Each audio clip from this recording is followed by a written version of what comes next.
Bandits attack Nigerian Defense Academy, kill 2 officers and abduct another from residential area.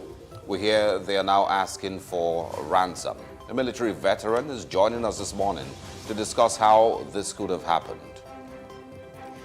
The People's Democratic Party gets new chairman in the person of Yemi Akinwumi, the South National Deputy Chairman. The question is this the end to the party's leadership crisis? And also coming up is Off the Press, our top trending stories and a look back at events in history. Glad to have you join us on The Breakfast this morning on Plus TV Africa. I am Osaogi Ogbonwa. And I am Annetta Felix, saying good morning to you and thanking you for joining us. Otarege, fantastic, beautiful day today. Both wearing red as well? Yes, both wearing red, as always. It somehow just always happens. Except yesterday, though. It was a little different yesterday. Right. All right. So our top trending stories this morning, beginning with, well, both stories in Lagos. First of all is that the news we're getting about the COVID-19 situation is very sad, right?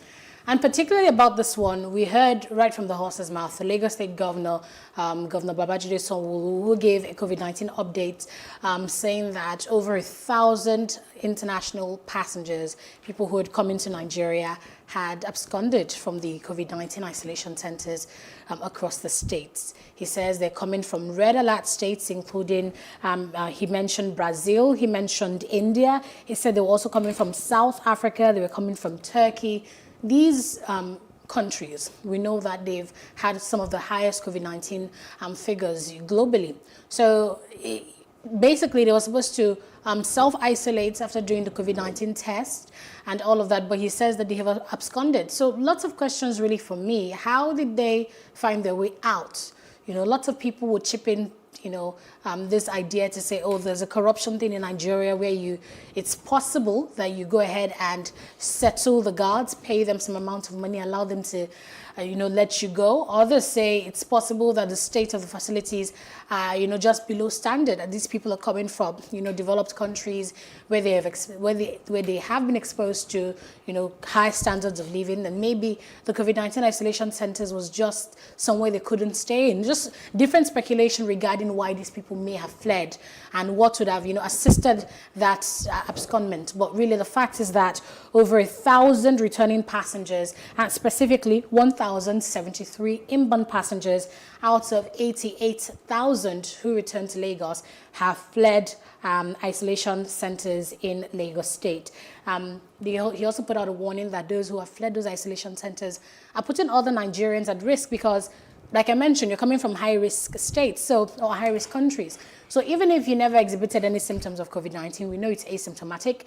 You could be a carrier of the virus. You could be going around greeting your family and friends who've come around to say hello to you and to tell you, welcome, and just celebrate your return. But you're putting them at risk because you did not properly isolate in the country. Well, first of all, the way it's described, first start with saying that it's not, the isolation centers are not like heavily guarded, prison yards where you put people in and expect that, if you try to escape, you will be shot. It's not, that kind of situation here. It's not any of the Nigerian correctional facilities look alike.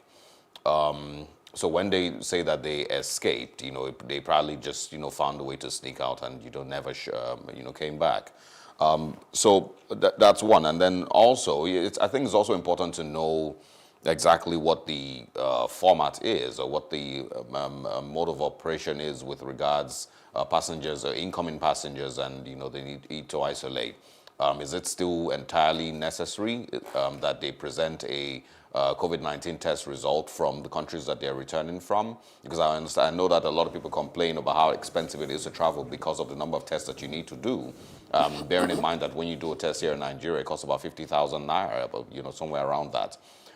So those are some of the questions that I feel that need to be asked. Did they come in with a COVID-19 test result showing, that they are negative? And after they get into the country, they, I believe, are still made to do a test when arriving.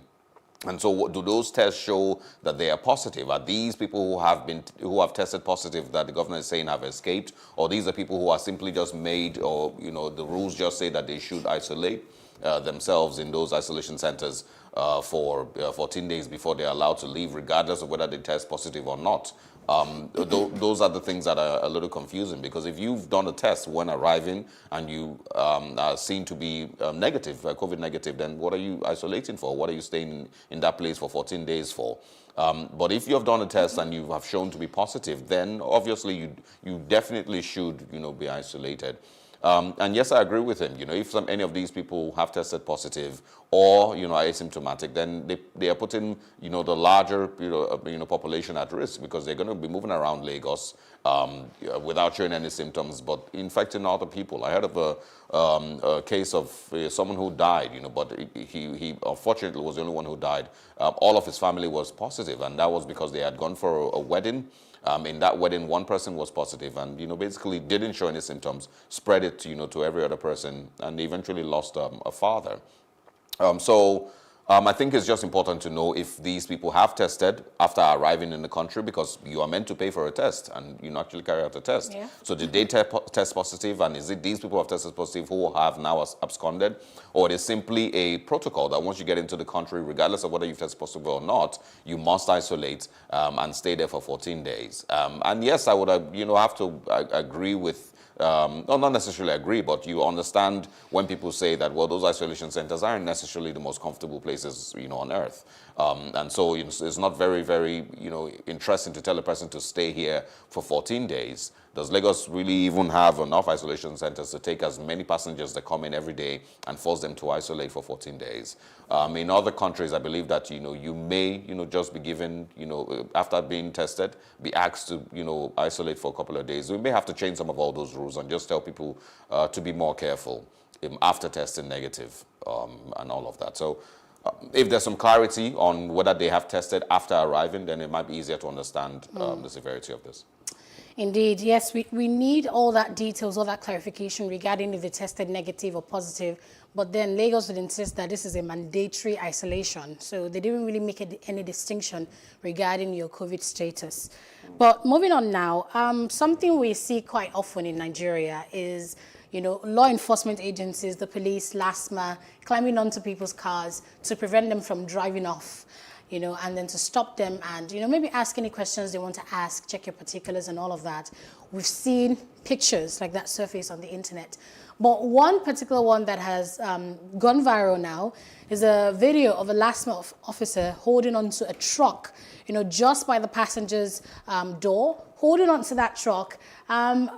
That's the much we know. So if maybe we had seen, or the person recording has started from when this whole incident occurred, we might have more clarity regarding what's going on there. But what we know definitely, or what we can infer, is that it's possible that the man had tried to, maybe ask questions, maybe, just maybe ask questions, and that man wasn't having it. The LASTMA official climbs onto the truck and the guy just speeds off. And what we see there is him holding on for dear life, hanging on to that truck. And the truck just keeps moving, and it slows down at a particular point. You can see him step on the brakes there. And then in the next few seconds, we see the LASTMA official just fall to the ground, just landing with his back. And I can imagine how hurtful that would be. But really, like I mentioned, it's something we've seen a lot in the country, something we've seen lots of pictures, videos of police officers hanging onto cars. So lots of questions that I have. First of all, is this even legal? Is this legal for a LASTMA official to go ahead and do this? Is this legal for a LASTMA official to do that? Is this part of your job description? Because when I read through the duties and responsibilities of the LASTMA official, I see that they are basically there to ensure smooth flow of traffic. They're not even there to check your particulars. The LASTMA official, it's beyond the authority, it's beyond your jurisdiction to go ahead and check your particulars, asking for your permit. That's not their job. But it's also, I think it's also important that we know what, started this. Exactly what I said. We do not know what built up to that. But what I'm saying is it even worth him risking his life all the way. I mean, something could have happened. That could have been worse. He could have lost his life. Something drastic could have happened. So was whatever, that spurred that action worth it for you to risk your life so? So I think it's both parties are wrong, the last mile official and the driver of that truck. But these things really just show that we're still having very, very crude means of enforcing traffic laws in Nigeria. You would expect that in 2021 there are certain things that shouldn't be necessary anymore. You simply would get the person's plate number and track them or find them wherever they are, or send their fines to them, and they know that they're owing the state so and so amount for breaking a traffic law, whatever that law was. But we still don't have any of those things going on, and that's why you see people, a last mile official jumping on a vehicle. And it's also because a lot of times people have seen that last mile officials will somehow, some way. So even when I was going home a couple of days ago, I saw someone beat the traffic lights. Last mile, blocked the Admiralty gate, the gate into Lekki Phase 1. Or they immediately sprung up, and the guy stopped and started to, reverse back into traffic, which was also very, very dangerous. And unlawful also. But, it's Nigeria, and these are some of the things that Nigerians will do because, well, there's not enough of these laws to checkmate some of these things.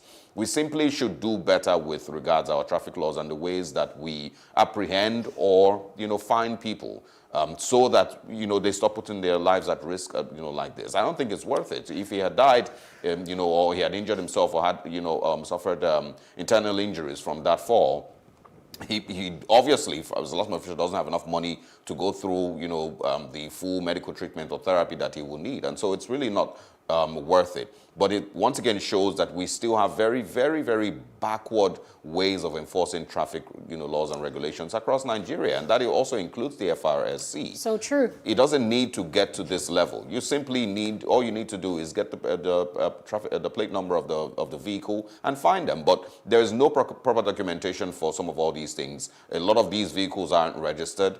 And people also feel very, a lot of times vindicated by or, aggrieved by these last mile officials, including, what are the other ones that wear white and black called, I can't remember their names now. There's a lot of those people that Nigerians and Lagosians feel very, very,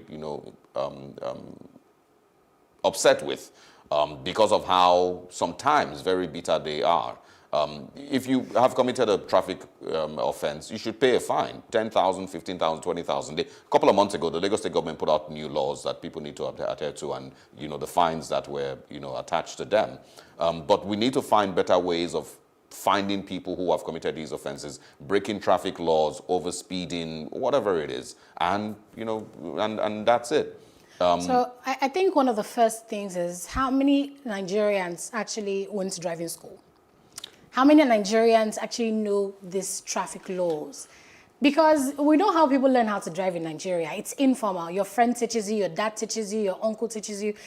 If you don't go through the proper way, see, I have friends who share their experiences with me about how they get their driver's license abroad. It's a rigorous process. Yes. You go through rigorous checks. You have to know the laws. You have to know the signs. You have to know how to obey them. You have to know how to respond to them. But it doesn't happen like that in Nigeria. You have people who can arrange your driver's license in 24 hours just for you to have the money to pay. So you don't even need to know how to drive. You don't need to know how, you don't need to have an understanding of the traffic laws. Everything just happens as you have the money for it, you know? So that's the first thing. People need to have a reorientation regarding traffic laws, because people could be breaking a traffic law unintentionally and unknowingly, but ignorance is really no excuse anyway. That's why I say the first thing is for people to be able to understand that you need to learn these traffic laws, go to a proper driving school and learn how to drive, because that's how people put others at risk and others in danger, road accidents and things like that. Absolutely. So that's the first thing. Second of all, when these traffic laws are like, for example, the new ones you talked about, how many people know about them? How much publicity do they get, to put them in the faces of the people who should be obeying them? So also, you have the situation where a traffic official would wait for you to fall into the trap. Yeah. Rather than correct you and say, no, this is a one-way street, you can't go that way. They would not correct you. They would not do the duty. They would wait for you to fall into that trap, and then they send their colleagues to block you in front and they extort you. So there's the issue of extortion. So because of that issue of extortion, that's why you have situations where you see that these traffic of enforcers, they do not do their job because they want you to break the law so they can extort you of money. So there's a couple of places, on the island here that are one-way or have suddenly, become one-way streets or roads that there's no signs showing, but there's people who are, patiently waiting, in every corner, waiting for you to get on that road so that they can, of course, extort you, like you said. Yes, I understand that ignorance is no excuse, but there's many places. There's one of them that I know that's just after Oniru, that there is no sign to say that this is actually a one-way street, but they don't tell you that. So they wait for you patiently, set, that trap, and wait for a car to drive in, and then they, of course, block your vehicle and ask that you pay 50,000 naira or something. Eventually you negotiate and maybe pay 10,000 naira or 15,000 naira, and that's it. But once again, the processes through which we enforce traffic laws need to be changed or need to be, to be worked on. We cannot continue to live in these very, very backward times where you need to jump on a person's vehicle to enforce, to ask them to stop. It doesn't make any sense. There's also not enough of these vehicles to even chase a traffic offender if necessary. But even if you don't need to chase, get his plate number, his address, where he's registered, everything about every single vehicle. The so-called cameras that are meant to even capture those things, they don't even work. So that's why we see these things. Sad. I just hope that that LASMA official is safe. All right. And sound. I think we should also chip in on the NDA incident. It's going to be one of our major topics later, this morning on the show. But it was really, really sad incident yesterday, seeing reports of bandits attacking, what they called bandits, attacking the Nigerian Defense Academy in Kaduna State. And, hearing that two officers lost their lives. Reports that I've seen in the last few hours show that even the person that was kidnapped, this is not 100% verified, but it says that the person that was kidnapped, that they're asking for 200 million naira ransom for, may have also died. It's very, very, very, very sad. And I think one of the parts that is even more shocking, or I think is insulting, and it's a slap on the face, and you're almost spitting in the face of those who lost their lives yesterday by putting out a statement saying that the CCTV camera, or the guy who was meant to be watching the CCTV, slept off. So I've seen people say they don't know which is worse, if it's the attack or it is that report or that story put out by the army to say that somebody slept off and that's why it happened. I don't know in any world. So there's so much that I wish that we would be able to say about this, but it's really just still pain and frustration seeing where we are currently with regards to security, that bandits are now even bold enough. It's not the first time it's happened to attack army formations, to attack, the Nigerian Defense Academy. They are bold enough on that level. So it's not just students now. It's not, people in universities, not, primary school pupils who are being, kidnapped or being attacked. Even the Nigerian army itself is being attacked in broad daylight. It's really, really, really sad. And so CCTV, you should never put out a statement like that in the first place. That's not the answer to security. If you put CCTV in every school, it's not going to stop anybody from attacking. It really just shows the incapabilities of the Nigerian army on that level, and also tells you that there is no actual or no good enough intelligence with regards to the Nigerian army to know when they're going to be attacked. It's not CCTV that is the problem here. It is the fact that we now have bandits bold enough to attack the Nigerian army. So nobody is safe. Nobody whatsoever is safe. So this is one of the most daring news I've heard, one of the most outrageous news I've heard in recent time. I've heard of students being kidnapped. It's sort of become like a norm here, sadly. But this one, about the terrorists taking it to the security officials, the Nigerian Defense Academy, is as daring as it can get. But I want to say I'm exactly surprised because last week we shared the news or so on the Daily Trust newspapers that bandits, this is something I discussed with Mr. Agule. I said bandits are talking to other bandits, telling them to begin to attack government officials, military men, and attack government installations, attack military infrastructure, and that they should leave the kids alone. I asked Mr. Agule that question, and he says maybe if this happens, possibly they would sit up. We never knew that just in a few days' time, they would actually follow through on their word, and that's what we've seen today. Well, I don't wish for anyone to be attacked. I don't wish for anybody, regardless of who they are, to be attacked by bandits or to, suffer from, the security situation we're dealing with in the country. But it still really just paints, the very clear picture of the truth with regards to where we are with security. And the Minister of Information or somebody or other person is going to come out tomorrow and say, oh, we've done, exceptionally well with regards to security. But these things, paint a totally different picture. I saw someone, commenting yesterday saying that when, the Nigerian soldiers are attacked or killed in different parts of the country, you immediately see the army flooding that community with soldiers, and anybody who they find in that time will suffer, dearly. You remember it happened in Benue State not long ago. It's happened in former President Olusegun Obasanjo's time in that community that lost, that's Timaya sang about, OD. Yeah, it happened in a couple of other places.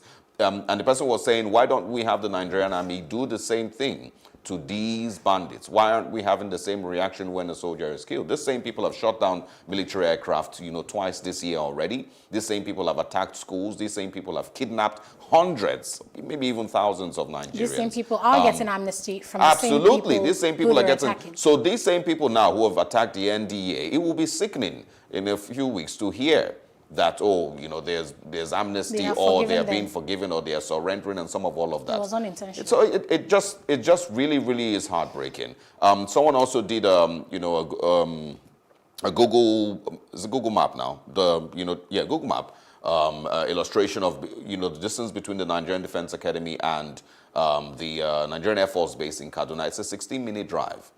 So you mean to say that during this attack, there was no response, there was no, nobody, that was able to send any, distress You're talking call about or that. That NDA is actually close to distances. the Federal College of Forestry Mechanization, AFACA, that, bandits also invaded and kidnapped students. So the NDA could not respond, as far as we know. So now we're now saying, oh, the NDA could not save the children. Now the Air Force could not help the military. So if they attack the Air Force, who would we blame for not helping the Air Force? So it's just, it's a mess, to be honest.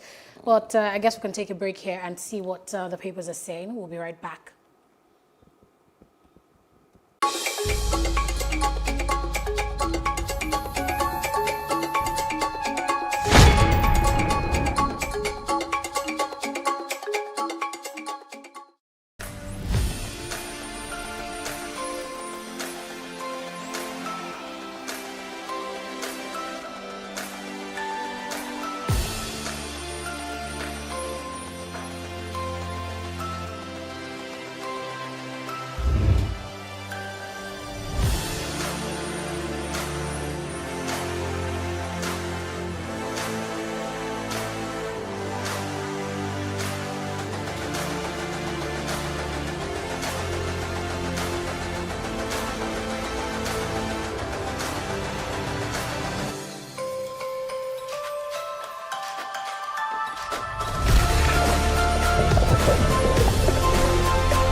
Welcome back to the Breakfast on Plus TV Africa. It's now time for Off the Press.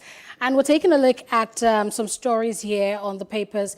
Let's begin with the Daily Trust. The headline reads, "Why NDA's security was compromised. Bandits leave peacefully near Academy. Majority of troops posted elsewhere. Soldiers on guard mysteriously fell asleep. And experts say the invasion is a huge embarrassment."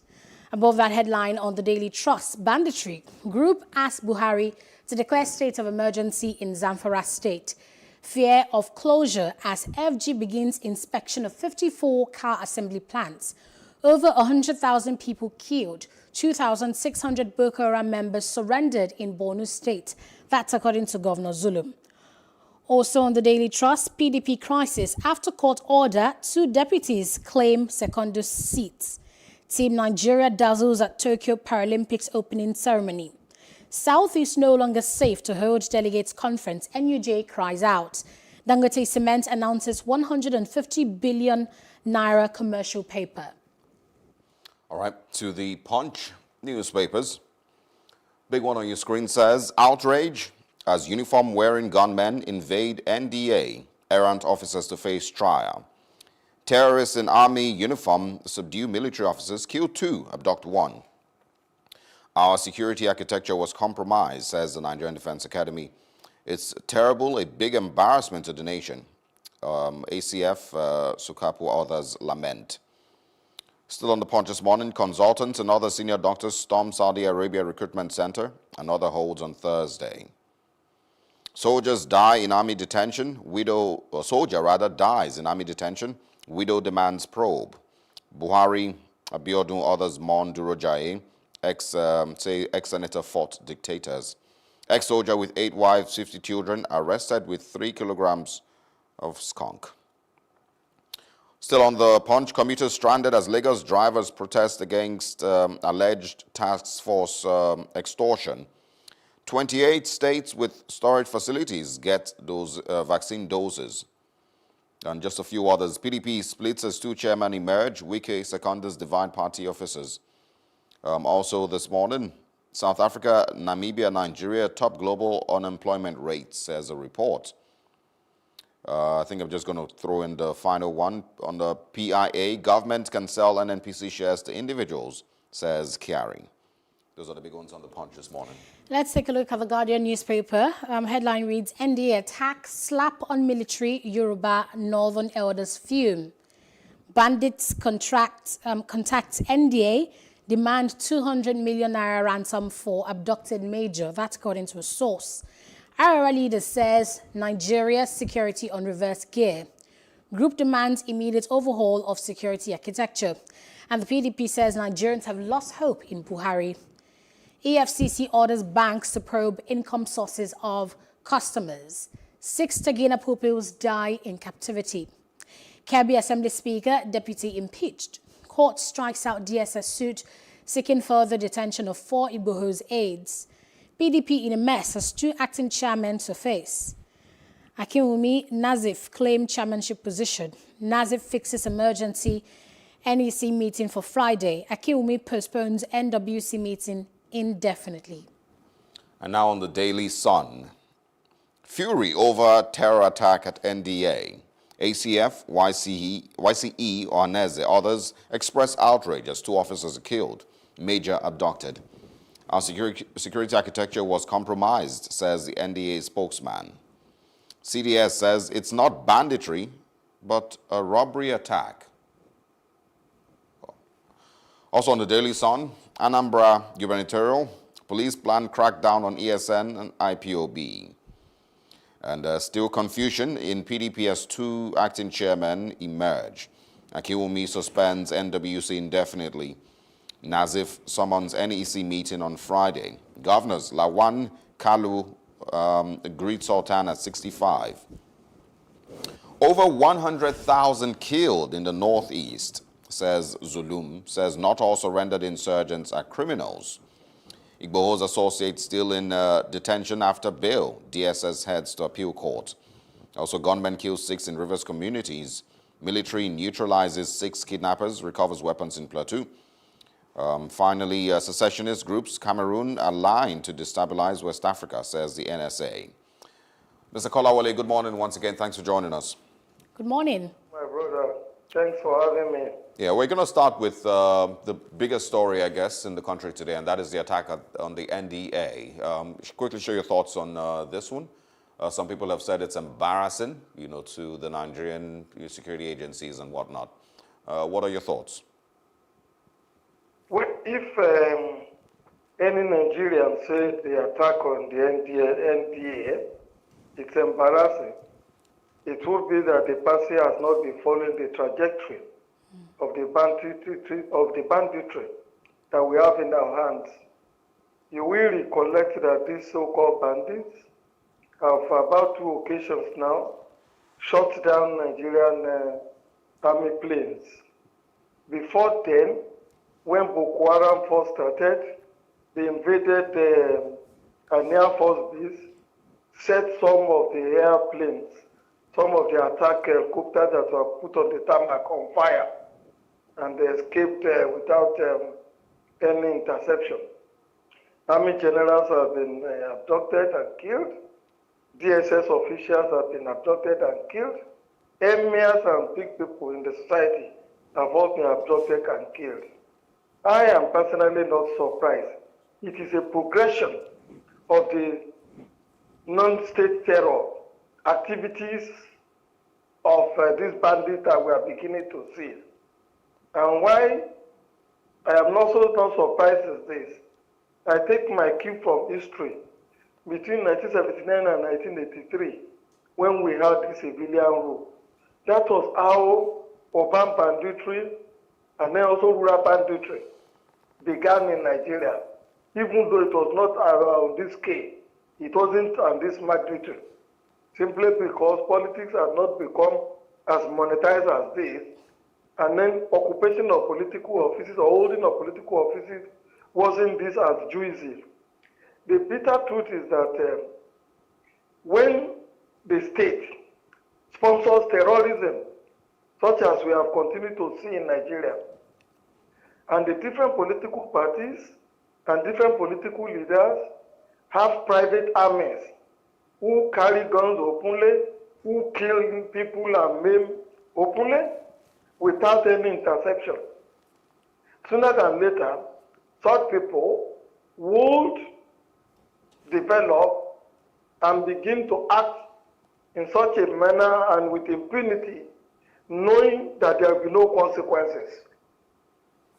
So what we are seeing today is that the politicians who have formed private armies and who have also been encouraging these rural bandits and all that, the people that they have been using are now coming of age and beginning to assert themselves because they know there will be no consequences.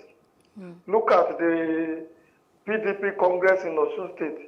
Look at the APC Congress in Lagos State that just took place.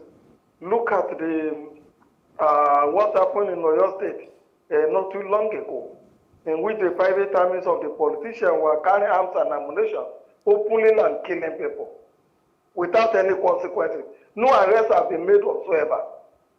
So it is natural for these people to develop and graduate to the level in which they have become, in which they think that they can do anything and get away with it, because their sponsors will always be there to protect them. So what we require to do, like I've been saying, is that we have identified the sources of our problems today, which is the politicians who are private army, which is the political party also have a private army, which is certain persons in certain communities who are sponsoring rural banditry, because it is a very, very huge, it's a very convenient and comfortable arena to make politics, to make money, even more juicy than engaging, less risky than engaging in armed robbery. Until we have disarmed the private armies of the politicians and that of their political parties, and we go after even security men who are aiding and abetting this banditry. Because go to any of our police stations today, they are being governed, they are being ruled, they are being presided It is the non-state actors that are dictating what is happening in most of the police stations. Go to the offices of the DSS. It is the non-state actors that are dictating what is happening in those places. You will recollect not too long ago, somebody wrote in the newspapers how people will give money to the Nigerian police, how people will give money to the Nigerian DSS to go and arrest, intimidate, and detain whatever people they have differences with. And they get away with it. So for me, I'm not surprised. And I do know that this presidency or this government doesn't have the political will to really deal with this banditry that we're having both at the rural level and at the urban level, simply because they are also beneficiaries of the activities of these non-state actors. Okay. If President Buhari would do like he did in 1983 when he came into power, in which one of the first things he did was to arrest all the private armies of the politicians, all the private army of the different political parties, and all the other rural bandits that the politicians were using to enforce and win elections by hooks and crooks, by hooks and crooks, then we'll begin to have sanity in our environment. Okay, Mr. Kolawole, I want us to talk more about politics, and it's what's really happening in the People's Democratic Party right now. The Guardian puts it this way. It says PDP in a mess as two acting chairmen surface. So we saw in the papers yesterday that the River State High Court had barred Uche Secondus, the national chairman of the PDP, from parading himself as such. And then just a few hours later, Mr. Akinwumi, Deputy National Chairman of the party South, actually said that he is now the National Chairman of the People's Democratic Party. And then hours later, Mr. Nazif, a former senator from Bauchi and Deputy National Chairman North, declared himself a National Chairman of the People's Democratic Party. So what we have now are two, self-declared National Chairmen of the People's Democratic Party, with Secondus vowing to go to court. What do you make of this situation? Well, three things. First and foremost, my suspicion is that it is not impossible that the Nigerian state or the people at the end of affairs today, the people at the center, want to castrate the PDP before the 2023 elections. You and I will remember that they have been saying they want to govern for the next 60 years.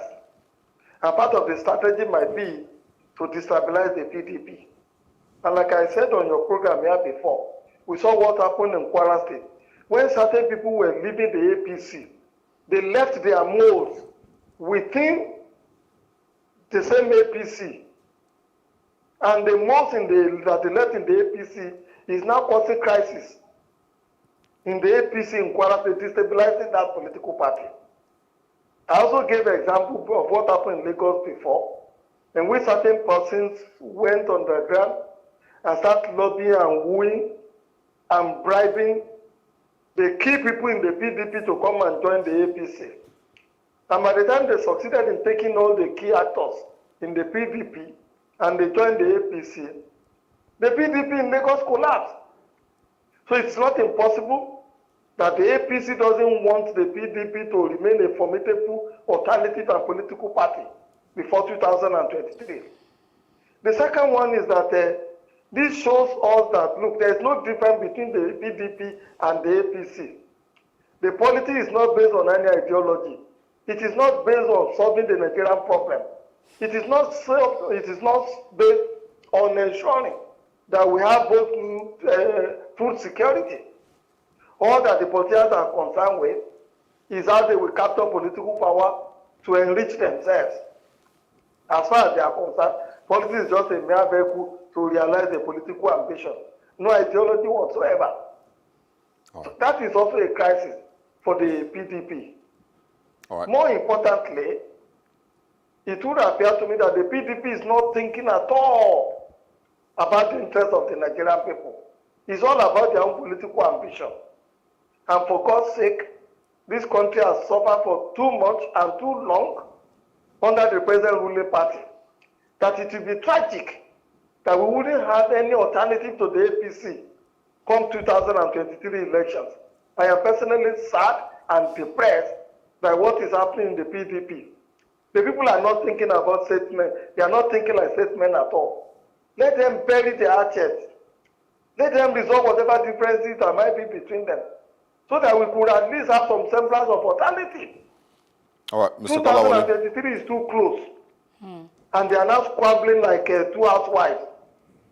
All right, Mr. Kolawole, let's move away from that now. I hope that we can come back to talking security before we go. But there's something on the Punch that says consultants and other senior doctors storm Saudi Arabia Recruitment Center.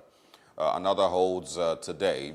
Reports have it that Saudi Arabia itself seems to be recruiting dozens or maybe even hundreds of Nigerian doctors to that country. What are your thoughts on that? Well, that is another very tragic story that you have on the front pages of all the newspapers. As of today, we don't have enough doctors, nurses, and laboratory technologies in Nigeria. Now that the few that are remaining, the few that have persevered, who have endured, are also now going to Saudi Arabia. Then what becomes of us as a nation? You will remember that when the COVID-19 was at its peak, the British people equally sent a plane to Nigeria to come and pick doctors and nurses who were willing to work in Britain. And they gave them special visas to move over there. It's not impossible that the Saudi authorities is extending the same gesture to Nigerian doctors. Well, the government is to blame for all of this.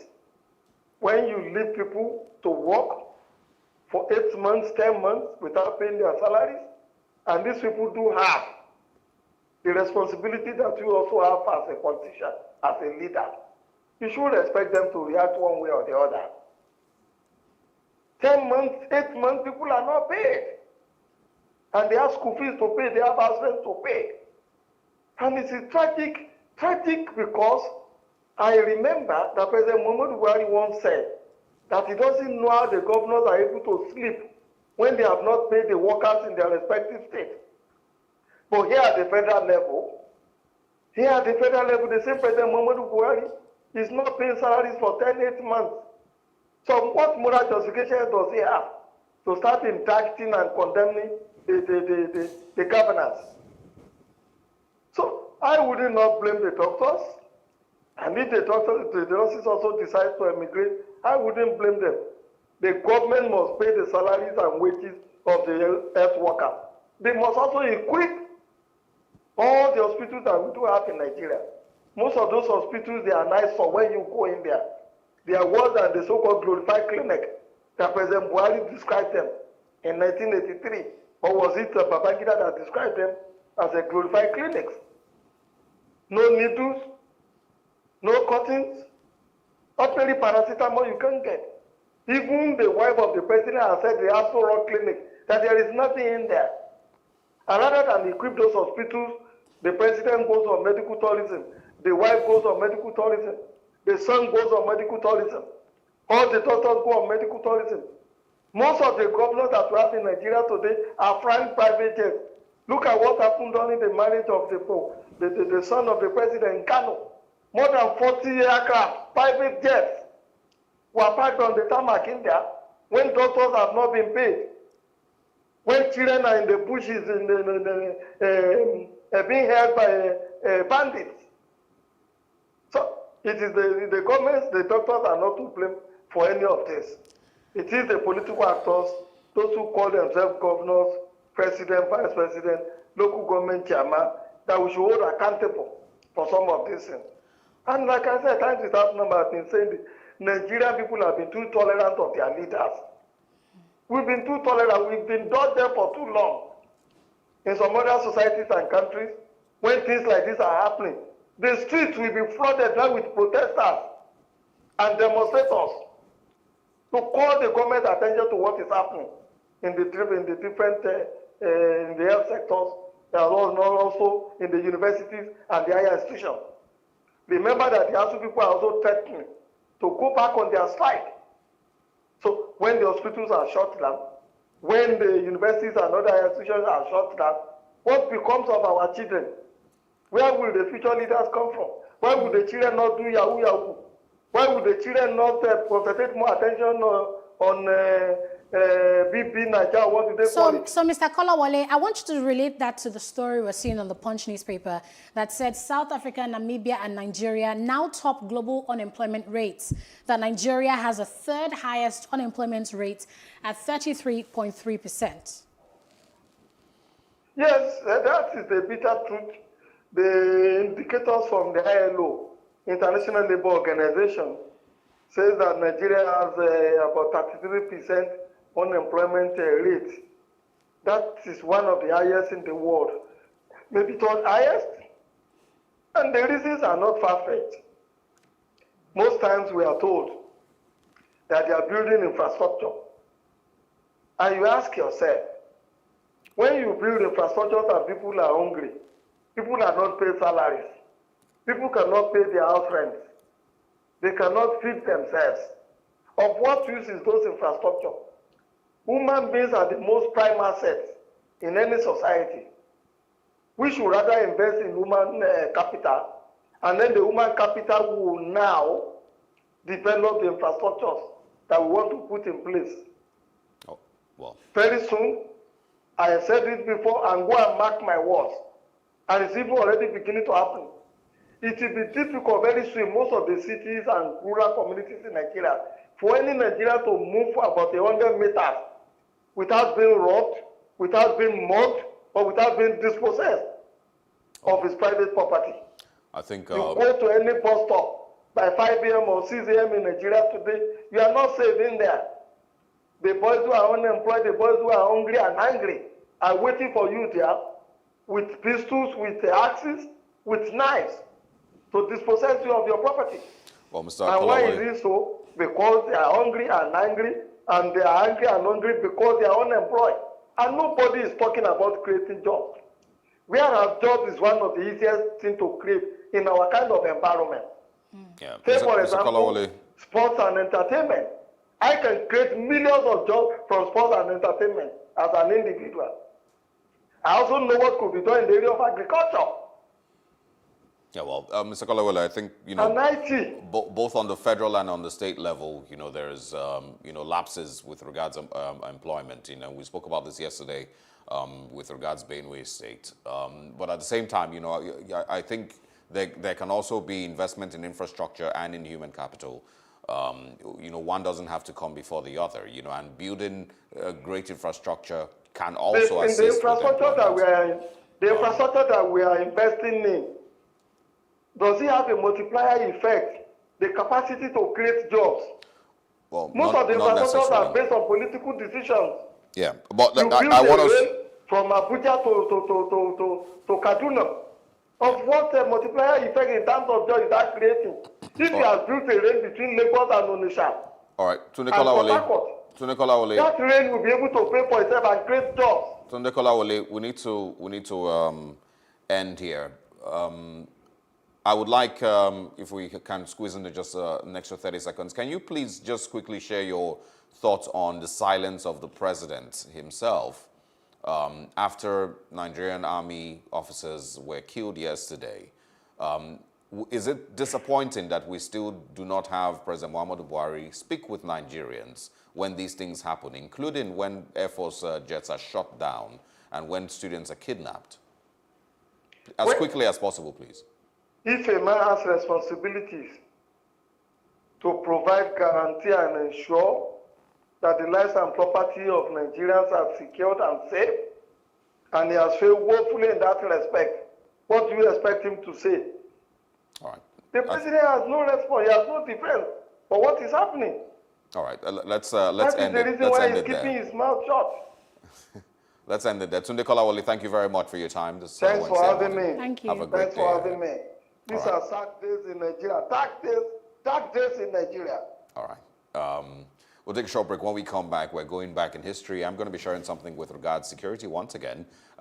You know, something that happened in 2015 that, you know, is very, very much related to what we're currently dealing with in the country. Yes, and I'm going to the year 2001 to talk about a shining star caught shot.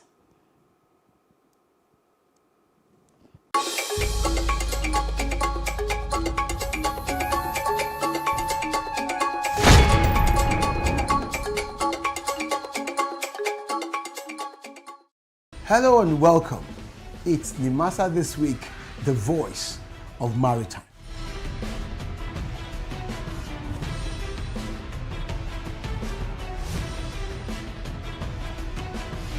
Nimasa This Week is brought to you by the Nigerian Maritime Administration and Safety Agency. Statutorily mandated to ensure that there's regulation and promotion of matters affecting our waters.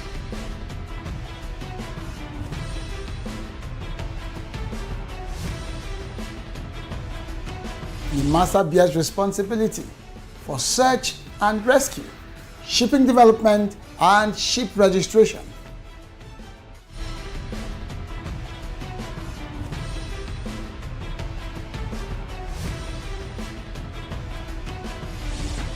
NIMASA This Week, the voice of Maritime, showing on this channel. There has to be a decision point. The way your baby's presenting, we have to rush you in. And my partner at the time was like, "You going to cut her? Are you going to cut her? Is it going to leave a scar?" And I said, "Am I a belly dancer? What is the problem here?" No, I'm vulnerable about the future of the children, the future of mine and the future of the generation of my children. I want to have nude pictures taken. Of you? Yes, Yeah, but we without have showing my private parts. I want to put it in my front room. And they said, "You can't do that. People will be embarrassed when they came into your house." I said, "Well, it's my body and it's my front room." All the things that we do, what is the purpose of it? I just realized that I was more trusting before I was 6. So many women, they just feel like I have to cook for my husband, I have to breastfeed my children, I have to pick them from school. Because society expects Then you them go to. home and you cry and you stop your career, you can't do anything, then you blame everybody. You took that choice.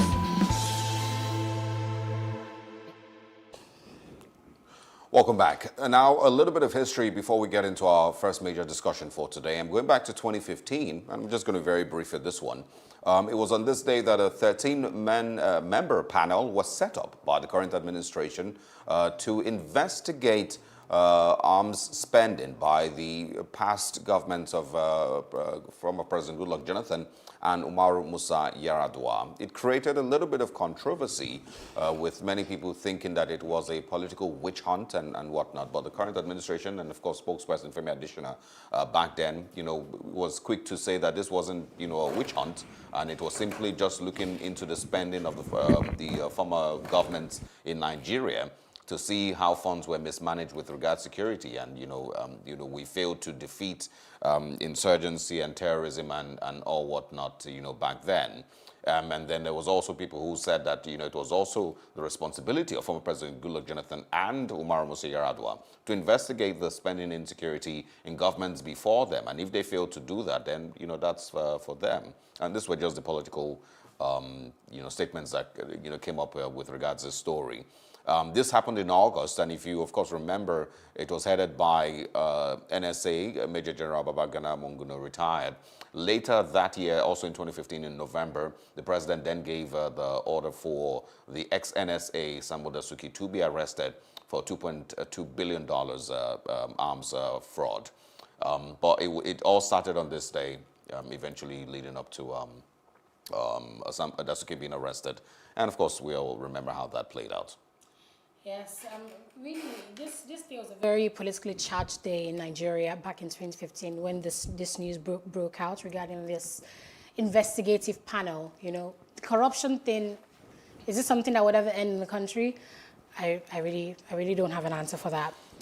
But when we move further into what happened today in history in the year 2001, and we cast our minds back to Aaliyah, she was a very big star back then, done lots of hit singles. People really loved her. She was really young, and it was just unfortunate that it was in this day in history and that she died at the age of 22. She was flying to film a shoot for her music video when this air crash occurred.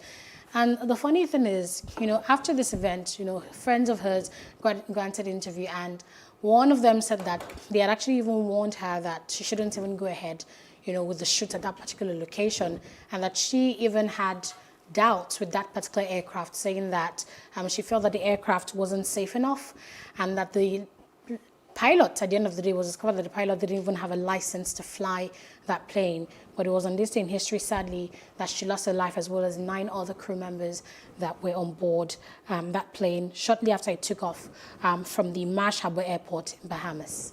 Yeah, really sad.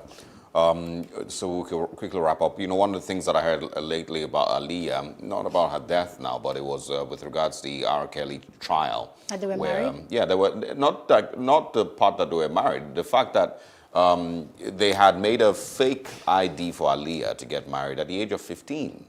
And so R. Kelly, who was, I think, 21 or 22 at that, well, in his 20s at that time, went on to make a fake, ID card for, I think it was even more than his 20s, for a 15-year-old girl, and eventually got married to her. And it's one of the things that I remember, one of the last things that I remember about her, that I've had to read about in the last couple of weeks. Exactly. Really opening a can of worms, the R. Kelly trial regarding, all the sexual assault allegations against him.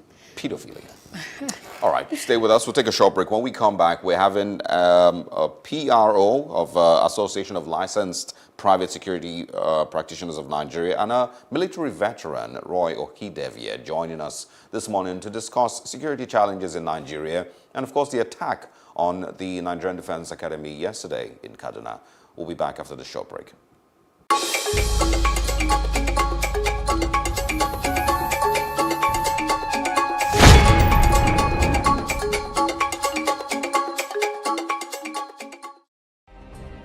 Nigeria's Niger Delta region, from where the black gold fuels Africa's largest economy, where the lines between wealth and poverty has never been thinner. Conflicts, poverty, insecurity, and environmental challenges daily confront the region.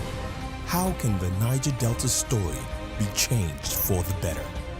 Join Mamude Akuga at 9 p.m. every Friday evening on PlusTvAfrica as he probes deep in search of solutions. Inside the Niger Delta with Mamude Akuga, the authentic voice of Nigeria's oil-rich region.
Businesses in Africa can be very challenging.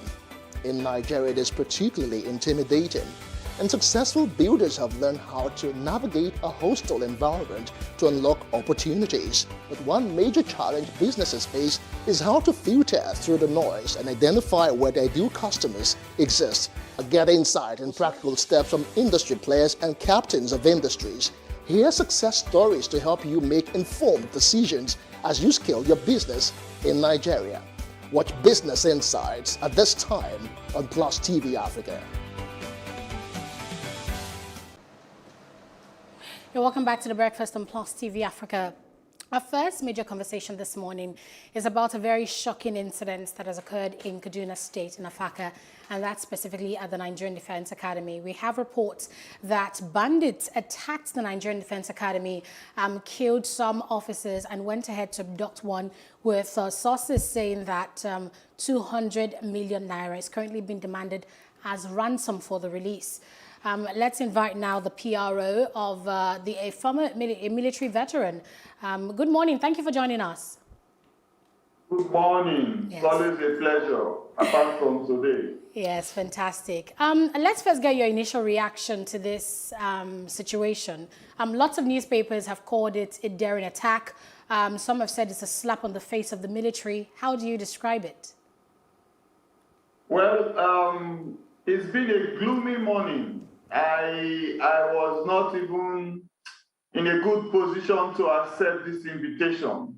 You know, the Nigerian Defense Academy is one of the best institutions in Africa when you come to talk about churning out of elite military officers.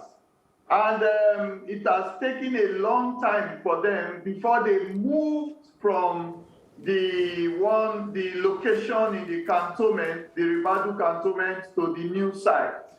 You know, and looking at that new site, if you see around the perimeter, the also expanse of land being used as farmland by persons not fully vetted, and the access routes to those places, you would expect that there will be an enhanced perimeter defense system.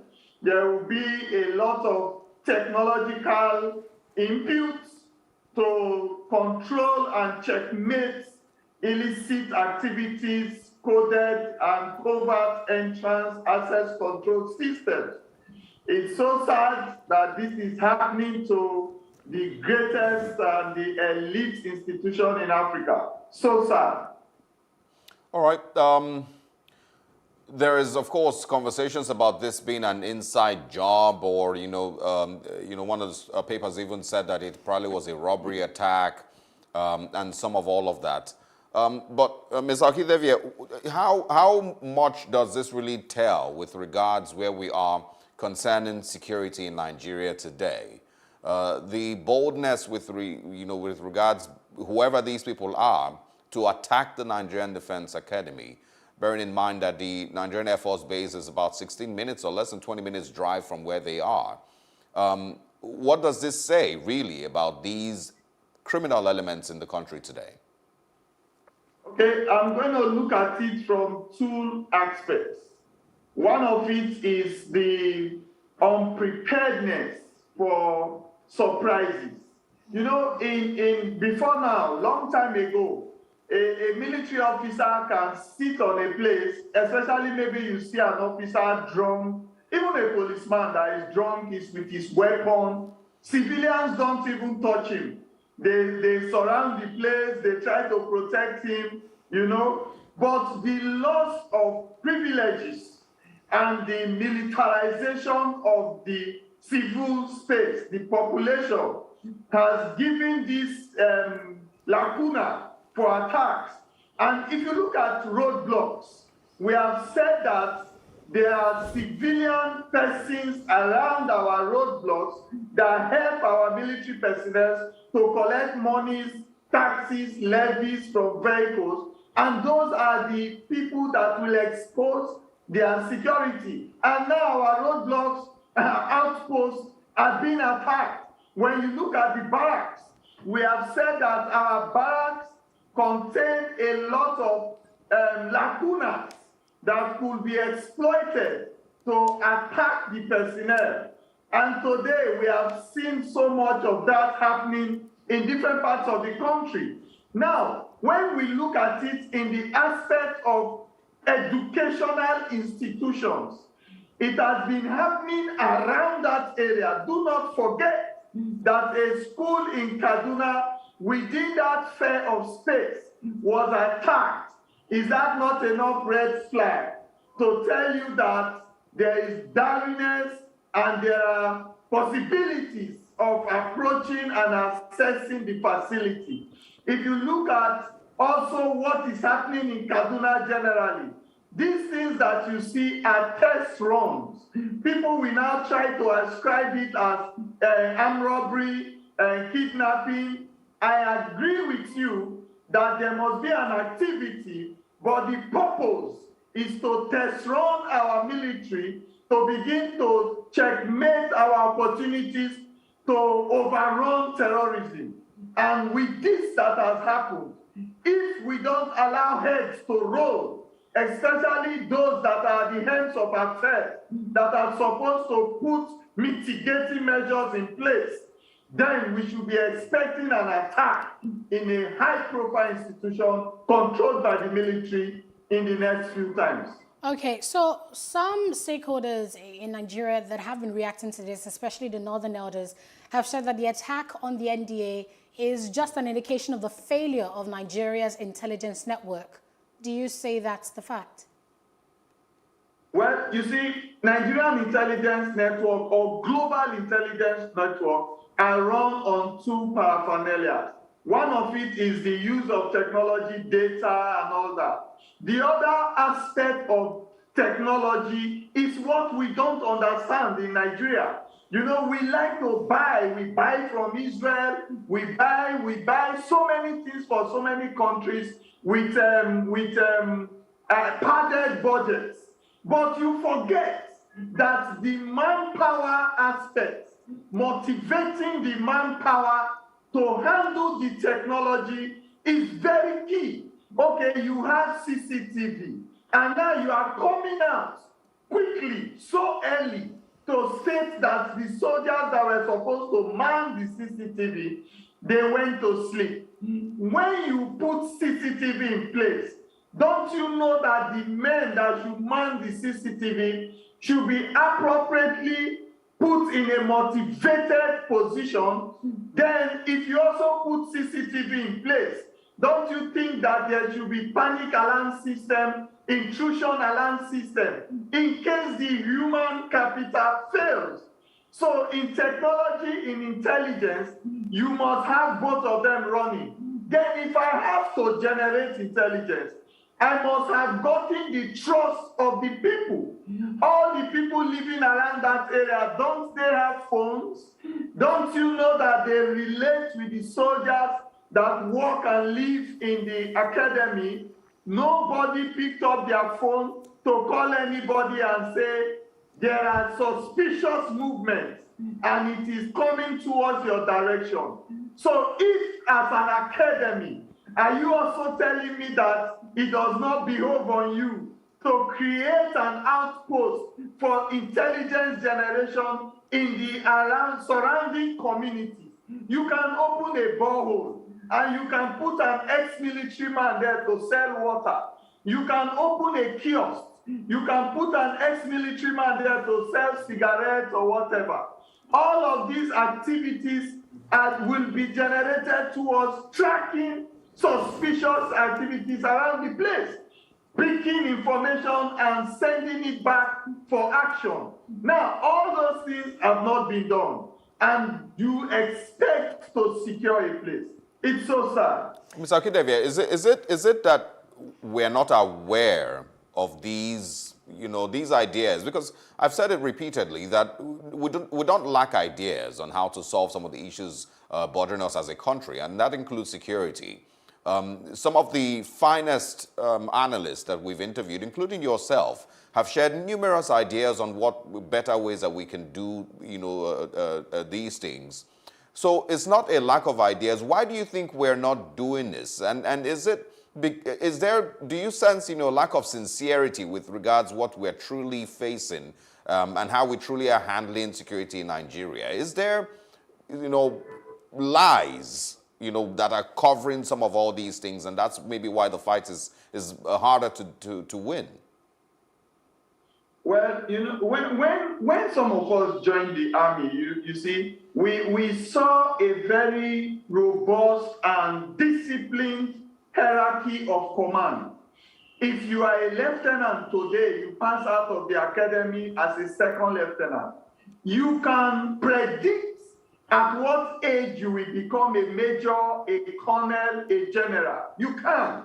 With your performances in your corps, if you are in the armored corps, engineers, infantry, you can predict what time you can hold a position, like a brigade commander, like the chief of army staff. You can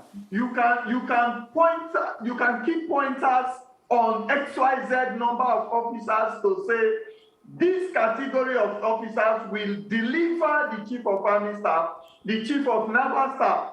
But when we brought politics into the military, what you are seeing now is the play out of internal grudges. People become Chief of Army Staff, Chief of Defense Staff, different positions people hold, and others are retired prematurely. And those ones also have their retinue of followers, patriots, and you expect these people to be loyal to you 100% because you hold powers.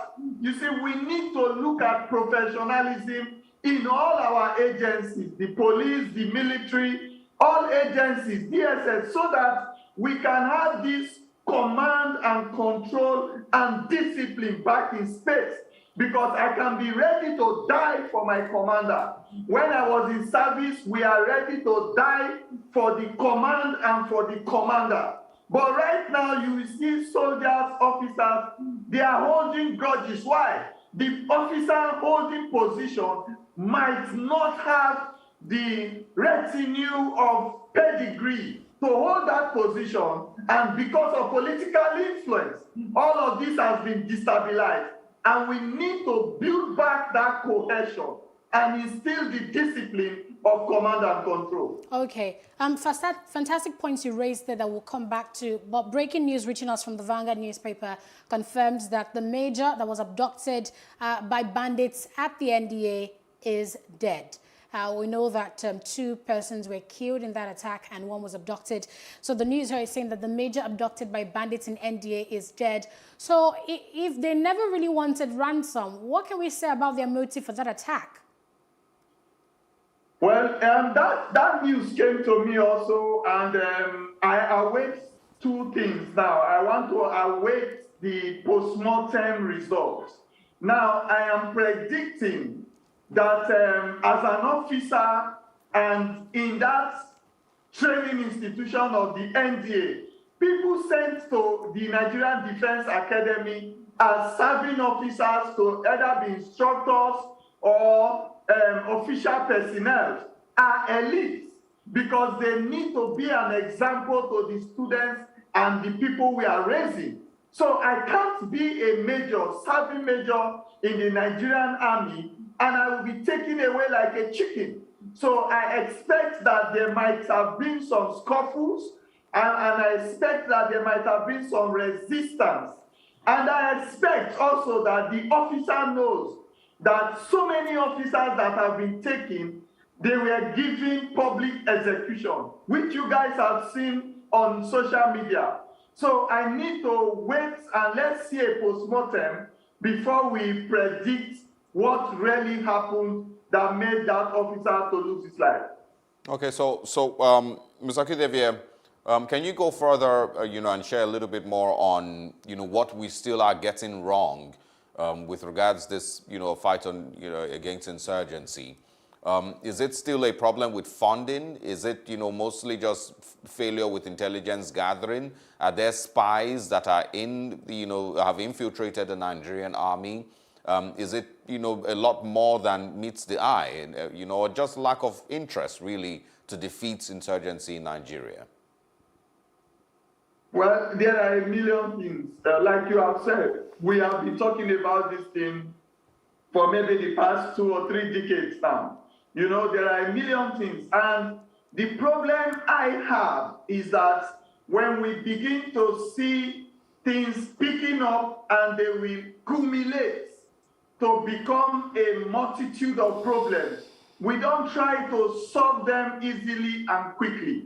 Now, look at the way Nigerian military veterans are treated. Some of us are not even in the appropriate ranking to be fighting for the welfare of veterans.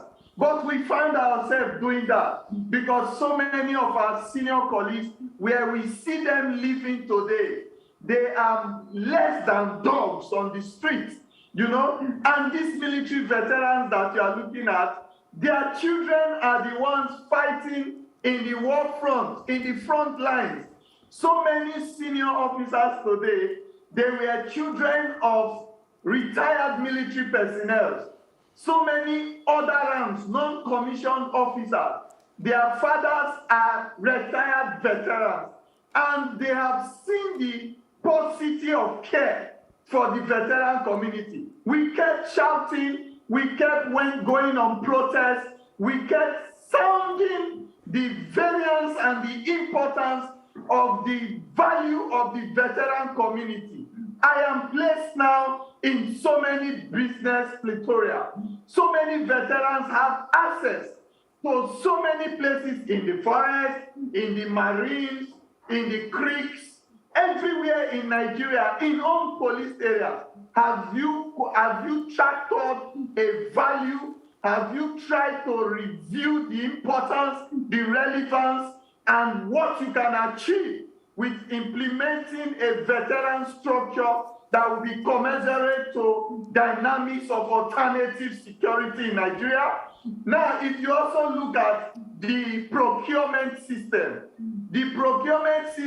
takes 1,000,000 years from table to table to just buy a small technology that you need.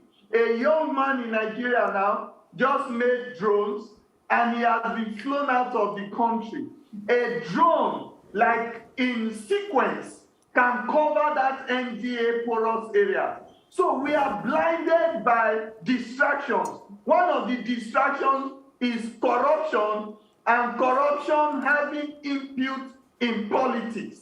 Now, because of corruption having input in politics, so many people have been manipulated. The intelligentsia, the agencies that should operate away from government to be able to apply protective measures, mitigative measures to the international and global insecurity situation have been decalibrated. Now, officers and men are only looking for how to build a house for themselves, because if they leave the force, they are going to be begging one landlord because the pension is penury. Officers and men are looking for a way to train their children in school. There is no more free education for military personnel. Officers and men are looking for money while in service to take care of their medical care, because the medical provided by the Nigerian government does not cover all the necessary ailments that a military personnel should seek and find treatment for. So a lot of all of these things have brought down the integrity of the military, and the military has a business arm right now. Everywhere you see soldiers are deployed, you will see them being taken into businesses there, like fish farming and protecting businesses of other people. It's not fair when you leave a military man in an outpost for more than 5 years. He's there doing what? He has no access to his family, no access to any social life, nothing. And it becomes integrated into the community and can be compromised. Then if you look at the promotion system in the police, in the army, and all of that, it is getting to who knows who before you can be promoted and deployed professionally. If you look at the recruitment system, in those days, people joined by interest, by passion, by patriotism, and your local government and your state government gives you a letter to go to the government to join the military. Right now, people are being selected, people are being nominated, people are being posted to join the military without appropriate qualification. And yet, someone in politics, someone in power, someone in position is pushing for those persons to be taken into the military. All right, Mr. Okinibe. Elite protection system. This is something we've been talking about on the breakfast with other security analysts. So they keep talking about how one of the challenges with the Nigerian military is lack of patriotism, among these people that are there, and how, this, military opportunities are now basically like a job opportunity for people who need employment, who need a source of livelihood, and who have political connections. How do you think we can begin to plug in those holes to fixing the structural issues of the Nigerian military? Now, if you go to universities, more than 5 or 6 or so Nigerian universities, they have 4 years program for criminology and security studies. I have asked myself, why will I do 4 years studying criminology and security studies if I don't have an interest in it?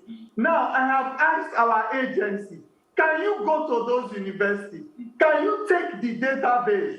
Can you send bulk SMSs, emails to those graduated students and catch an age bracket and ask them to come and apply for XYZ vacancies in any of the agencies? You will be getting a front line of people that have bedrock of academic intelligence and practical intelligence, because some of them do their IT and all those things in the DSS, in the police, in the military.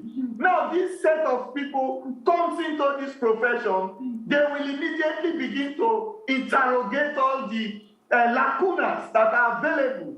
And if you now go back to your local government and say you are looking for people that excel in their WAEC, 5 A's, and you are bringing them into the military, you are not asking the local government chairman to give you a list.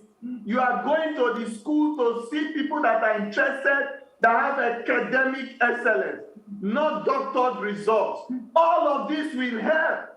And we need to look for people that have patriotism. You need to pass through a litmus test to show why you want to join the military. And finally, the government itself must make it attractive.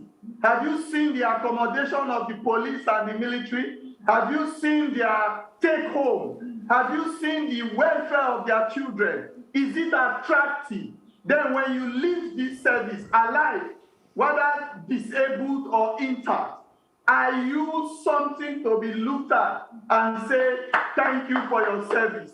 We don't have that example. So what we are doing, we are kicking ourselves in the foot and destroying our only protective measure, which is the military. All right, so I want us to now take a look at something else, right? The NDA, the Nigerian Defense Academy, is the only military university in Nigeria and the first in the whole of Africa.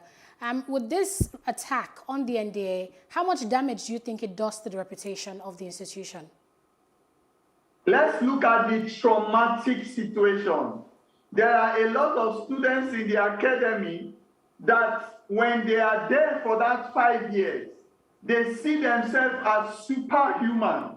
Why? Because to enter into that place, there is a new spirit that falls on you. Even as a student, when you go home for holidays, immediately you are coming back. Once you step into the Defense Academy, your spirit is reviewed and renewed to the ethics and disposition of that personality you now hold as a cadet in the Nigerian Defense Academy. What do you think will happen to their traumatic states right now? How do you think those students will be feeling that mere miscreants, bandits that we call, terrorists that have decamped, will now come into the premises, and those elite officers that are their instructors start killing them like rats?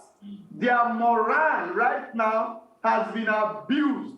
The only way to get them back on foot is to immediately go after these bandits across the country and make a mess of them. Is to immediately refuse to be controlled by any executive order.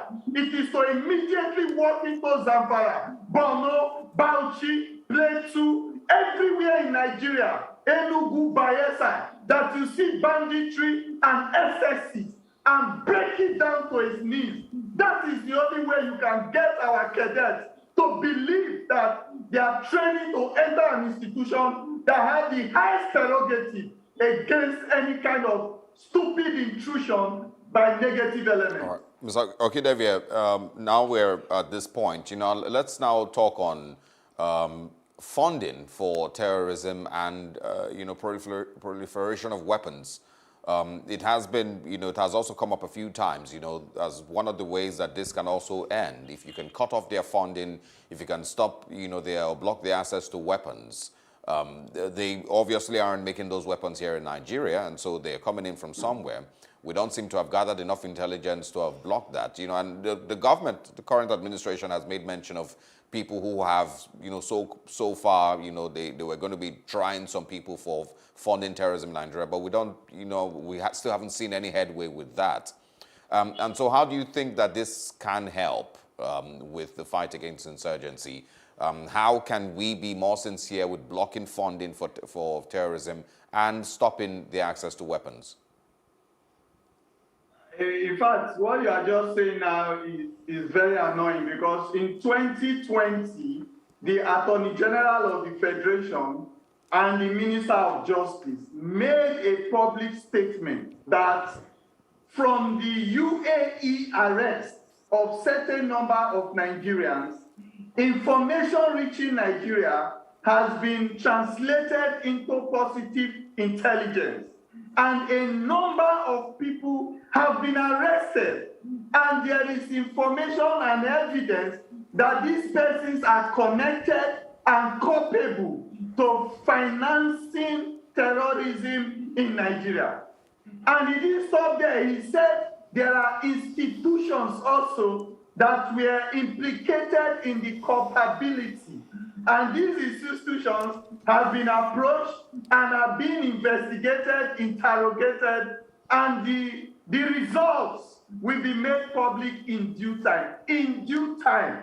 This is going to 2022. In due time. What kind of accelerated process do you think a financier of terrorism should have once found guilty? Even if there is only a 40%, 20% culpability, what kind of body language will the government use to use that as a deterrent against other persons that have been covertly indulging in such activity? You see, when you talk about financiers of terrorism, you are talking about people that make terrorism a business mandate. And every business must pass through registration. Every business must have an account. Every business must have people working for it. Every business must have a business portfolio. What has our agencies done? They have found out all the people and the organizations connected to financial terrorism. Now they have sent this information to the Attorney General, Minister of Justice.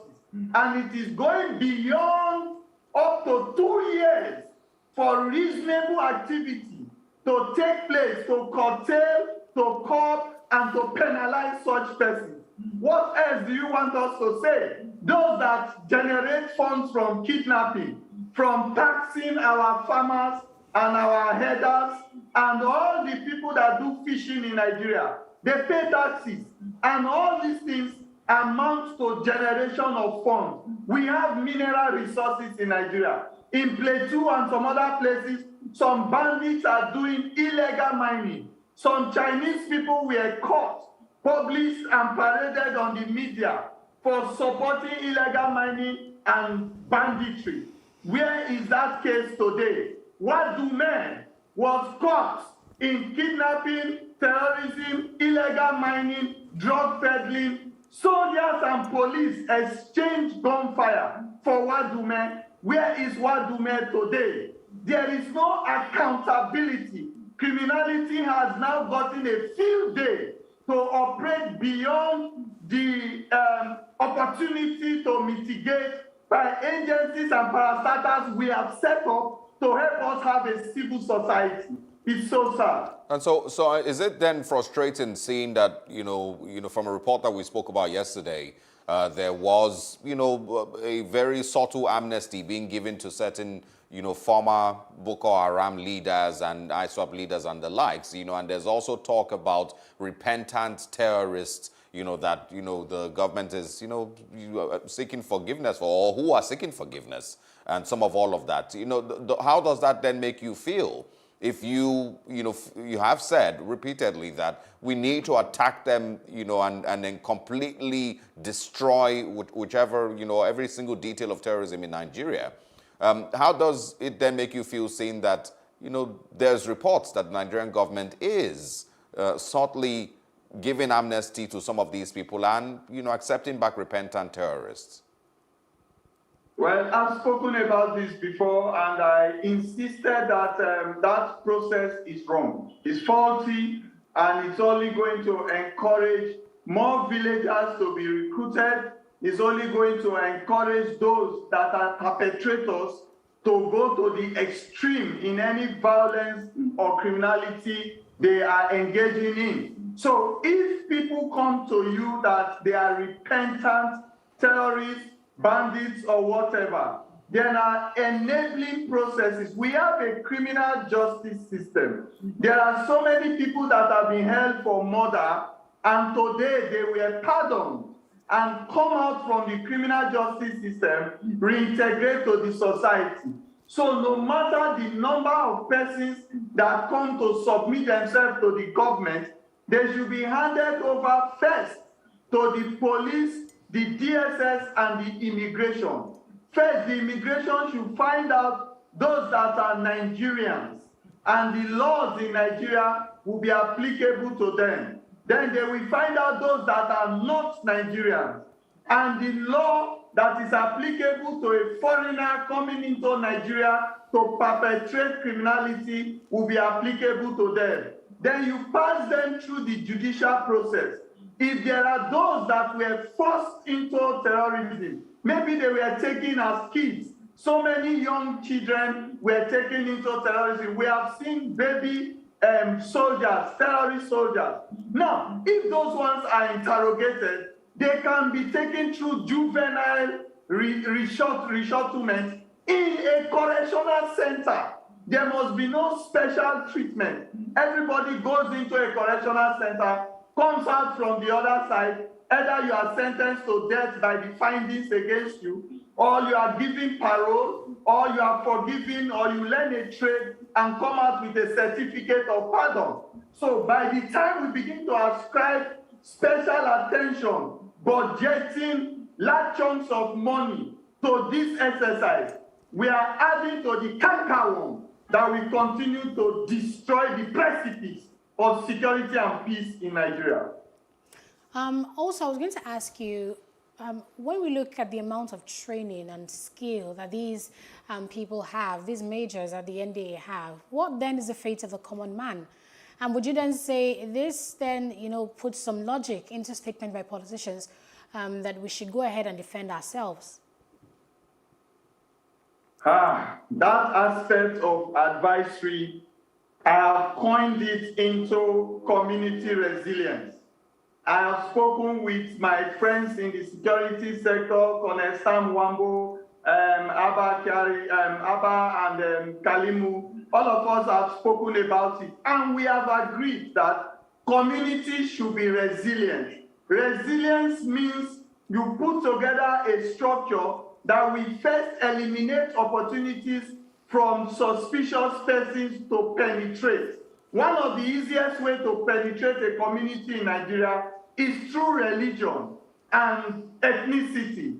If I claim I'm a Christian, another Christian will want to harbor me. He will be sympathetic to my plight. If I claim I'm a Muslim, another Muslim will want to harbor me. We'll pray together in the mosque.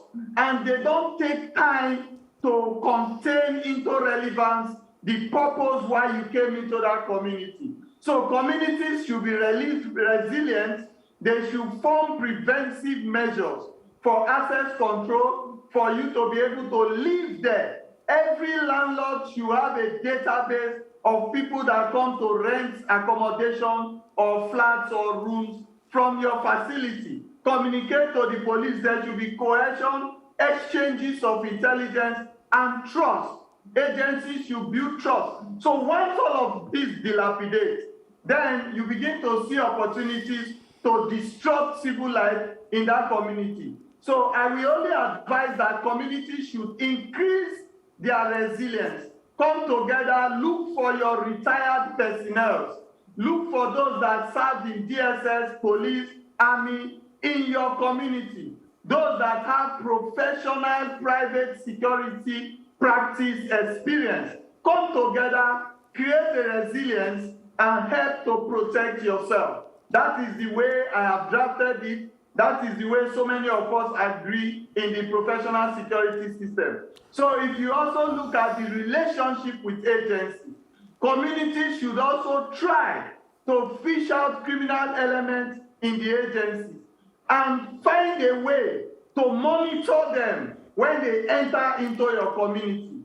Because definitely, with your resilient system, with the inculcation of your retired personnel, you can be able to intimidate opportunities for them to disrupt your civil space. All right. Mr. Kithive, I'm going to just ask a final question. The capabilities, and sorry I'm taking us back up, but I want you to also share your thoughts on the capabilities of the bandits that we're speaking about now. This year we've spoken about them shooting down Air Force jets and the likes. But what, does this attack from yesterday show about their capabilities and what they truly, how dangerous they currently are? Well, we cannot underrate their capabilities. These are my reasons. One of it is based on the viral videos that we have seen that show training sessions. Another of it is the opportunity of people to travel through Iraq, Mali, Somalia, and come into Nigeria through Sudan, through Niger, through Cameroon, and we don't have a proper monitoring system with our immigration and border control, access control system. We don't have data control, we don't have ID cards and numbering system. Our population check is based on the number of votes we want to derive from different communities. So we need to agree that we are facing a well-trained enemy. They have the capacity to operate rocket-propelled grenades. They have the capacity to operate and use air-to-land and land-to-air missiles. They have the capacity, because a lot of military people also know that we are not safe as retirees, because the only strength of the military is when you are together in a team, either as a platoon, a section, a command, a battalion, a brigade, or a division. Those are your strength lines. But once you are alone in the community of aggressors, it is only your personal skills and your intelligence application that can actually protect you. So for what has happened to those military officers, it's clearly shown that they were outnumbered and they were not in a position to quickly utilize whatever survival skills that we have in our pedigree training. So these enemies that we face, they are properly trained, properly equipped, and they are accepted as different fora of criminality. People come out to campaign for them that they are bandits, they are hungry. These are professional killers. People come out to protest against attack on all of these criminal gangs. The rival herdsmen. Now the Maritime Allah itself is saying that there are criminal Fulanis. Sultan is saying that they should leave the forest or else he will attack them. So many imams are agreeing now. The Christians, the Muslims now see that criminality is not religion, is not tribe. So it is late for us to begin to accept this now. What we need is sincerity of government, all-round faceted attack on every side of criminality and enemy postulation in Nigeria. Roy Okidevia, military veteran, PRO, Association of Licensed Private Security Professionals in Nigeria. Thank you so much for your time and for your wealth of knowledge this morning. Have a great day, sir. All right, next up, we're turning to politics. We touched on this on the papers earlier this morning. It's about the confusion in the People's Democratic Party, where it seems that two national chairmen have emerged. Stay with us.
what we do not understand, we will stigmatize.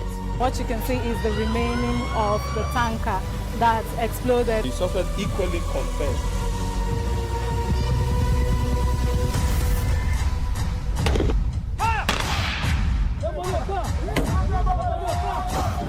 A 500 naira they collect them. If you no talk, they go beat you. Now 2,500 when they pay.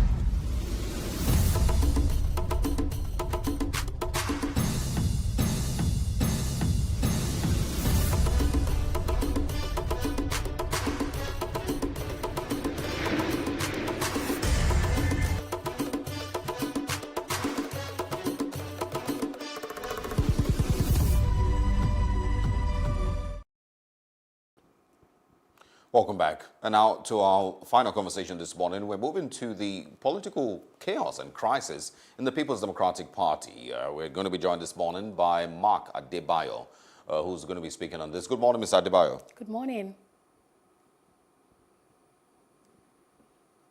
Mr. Adebayo, can you hear us? Good morning.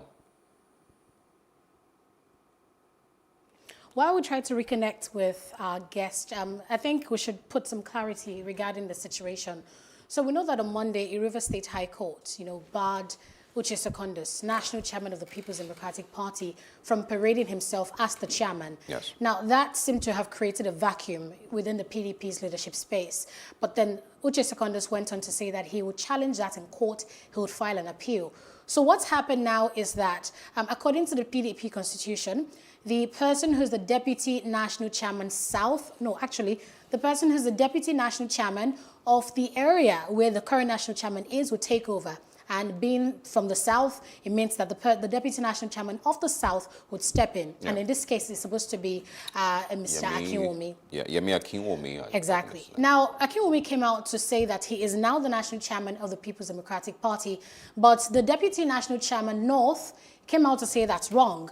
His claims are that Akinwumi have not been active in the PDP for the past 9 months, that Akinwumi has not attended any meeting in the past 9 months, and because of that, he is not a fully functional member of the APC, of the PDP, and that he's stepping in because the PDP, why do I keep saying APC? Because according to him, the PDP constitution goes on to say that in the absence of the Deputy National Chairman that comes from the region of that national chairman, the one from the north can't step in. So that's what's happened here with the whole chaos, and that's why we have two national chairmen of the PDP. Mr. Adebayo, welcome back.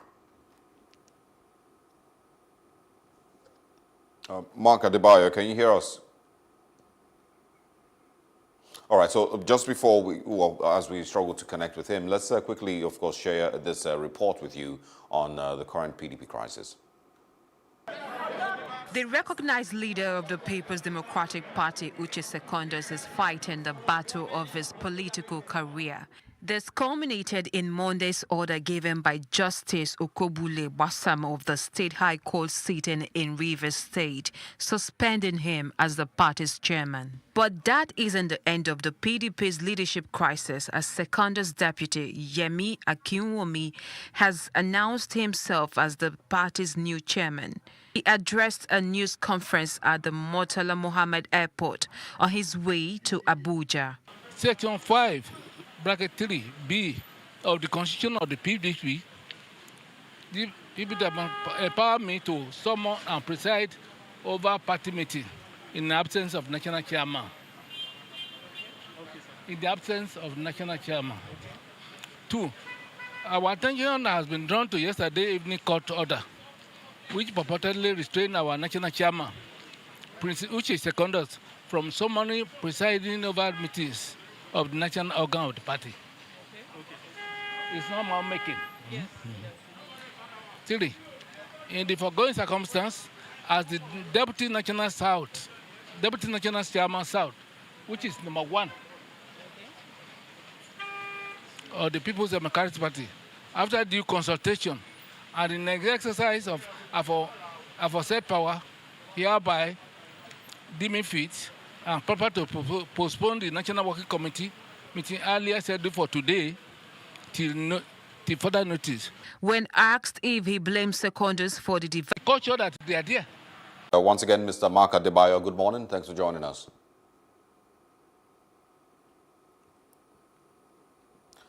Can you hear us, Mr. Adebayo? If you could kindly unmute your device, please, so we can hear you clearly.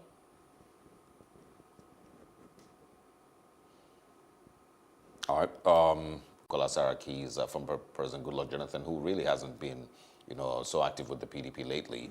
But some of all of that, are little. Similar things are happening in the APC, where, there was a crisis with the national chairman, the National Working Committee, and that's even how Maimala Buni became the national chairman of the Caretaker Committee. But let's hear what Mr. Adebayo thinks. Mr. Adebayo, can you hear us now? Yes, I can. Okay, let's quickly get your comments regarding this constitutional crisis within the People's Democratic Party. Well, you see, this crisis, each time there is an election is near, within these political parties, is something that's not good for our democracy. And as you can see, they are even acting unorganized. Look at the man, the so-called Deputy National Chairman staff. They ask him a question, he said he doesn't know, and all those. How can you say you don't know if you are supposed to be deputy chairman, national chairman to your national chairman? So some of these things, people should just learn. They have a constitution. Let them follow their constitution. And unfortunately, PDP as the major opposition political party in the country is not putting its acts together. And that is counterproductive to our democracy. So I think the earlier they sort out their issues, the better. What do you think might be the main goal of those who are currently challenging Uche Secondas? Do you think that they're doing it because they believe he's not been able to pull the party, or make the party stronger in the time that he has been chairman? Go ahead. It is political stupidity to be fighting that kind of fight when elections are so near as an opposition political party. They are just playing into the hands of the ruling party. That's it. You see. Okay, lastly, Mr. Adebayo, did you think this other political parties in Nigeria, like, these youth parties, should be able to, take advantage of this opportunity, to build up their own following leading up to the elections? Absolutely. And then there are ongoing contacts and discussions around that. All right. Mark Adebayo, thank you very much for your time this morning. We apologize for the timing on the network. Have a great day ahead. And I think this is where we'll be wrapping up. We wish we had a longer time to have the conversation, and we will, of course, set up a bigger conversation concerning this crisis and also issues concerning security as days in the week pass. If you missed out on any of these conversations, remember to catch up on our social media platforms. It's pretty simple, at PlusTvAfrica on Facebook and Instagram, and same with our YouTube channel at PlusTvAfrica. Yes, and PlusTvAfrica Lifestyle, if you're not following that YouTube channel already. Thank you very much for watching. I am Annetta. Welcome to Plus Trending. I am Bookie November, your host, saying thank you for joining us on today's episode. Welcome back. It's tea time on PlusTvAfrica. Practice makes perfect. I'm not perfect yet, but I'm a lot better than I used to be. He's a king. He's entitled to marry 100 if he wants to.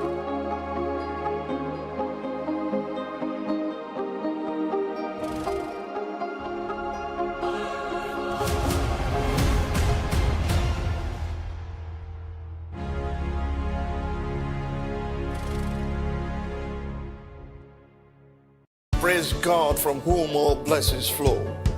Welcome to your favorite program, The Moment of Truth, brought to you by the Citadel Global Community Church. Our God is a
decision point.